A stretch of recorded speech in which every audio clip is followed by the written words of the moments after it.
பாப்புக்குட்டி பொறந்ததுக்கப்புறம் லைஃப்பில் நிறைய சேஞ்சஸ்ஸு. இதில் முக்கியமாக டெய்லி ரொட்டீன் வந்து நம்ம ஃபஸ்ட்டு நான் பாப்புக்குட்டி பொறக்கறதுக்கு முன்னாடி இதெல்லாம் இந்த டைமில் இது பண்ணிடணும் அப்படின்னு சொல்லி பிளான் பண்ணிடுவேன். ஆனால் பாப்புக்குட்டி பொறந்ததுக்கப்புறமா அப்படிலாம் பிளான் பண்ணி நம்ம எதுவும் பண்ண முடியாது. ஏன்னா அவள் தூங்குற டைம் வச்சு தான் நம்ம பிளான் பண்ண முடியும். அவள் சில டைம் சீக்கிரம் தூங்கிடுவா, சில டைம் தூங்கவே மாட்டா, அடம் பிடிச்சிட்டே இருப்பா, விளையாடுவா. சில டைம் நம்ம தூங்க வச்சுட்டு வேலை செய்யலான்னு பார்த்தா அப்போ தான் ரொம்ப ஆக்டிவாக விளையாடிட்டு இருப்பா.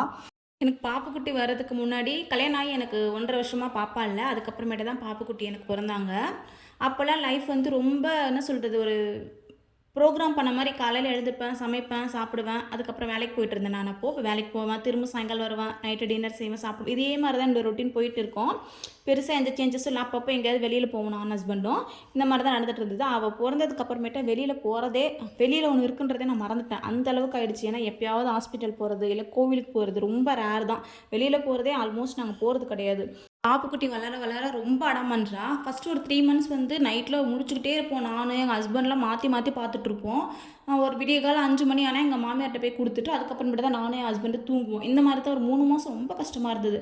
அதுக்கப்புறம் என்ன பண்ணா, தூங்க ஆரம்பிச்சுட்டா. நைட்டு ஒரு 11 மணிக்கு தூங்குனானா, காலையில ஒரு 8 மணிக்கு தான் எழுந்திருப்பா. அதுக்கு நடுவுல வந்து நான் ஒரு 4, 5 வாட்டி வந்து அவளுக்கு ஃபீட் பண்ணுவேன். ஒரு 2 ஹார்ஸ்க்கு ஒன்ஸ், 3 ஹார்ஸ்க்கு ஒன்ஸ் வந்து அவளுக்கு எழுப்பி நான் ஃபீட் பண்ணுவேன்.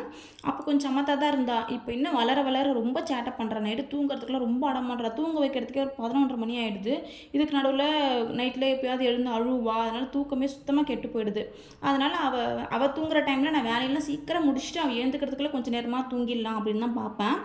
எனக்கு எங்க அத்தை ஹெல்ப்க்கு இருக்காங்க. ஆனா, அவங்க கடை வச்சிருக்கிறதுனால கடையும் பார்த்துக்கிட்டு, வீட்ல வந்து துணி துவைக்கிற வேலையெல்லாம் கொஞ்சம் செய்வாங்க.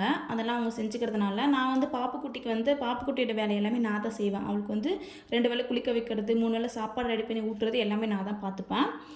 ஈவினிங் டைமில அத்தை வந்து பாப்புக்குட்டி ஃபுல்லா பார்த்துப்பாங்க. ஸோ, நான் வந்து மேக்ஸிமம் வேலை வந்து ஈவினிங் டைமில தான் பிளான் பண்ணுவேன். ஏன்னா, அவள அத்தை பார்த்துக்கிறதுனால நான் கடகடன்னு மேக்ஸிமம் என்னென்ன வேலை இருக்கோ அதெல்லாம் முடிச்சுட்டு வச்சுருவேன்.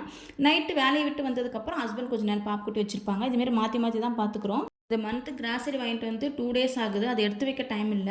சரி ஈவினிங் கொஞ்சம் டைம் இருந்ததுனால ஃபர்ஸ்ட் எல்லாத்தையும் எடுத்து வச்சிடலான்னு சொல்லிட்டு எல்லாத்தையும் அரேஞ்ச் பண்ணி வச்சாச்சு. நெக்ஸ்ட் வீடியோல பார்க்கலாம். பாய்.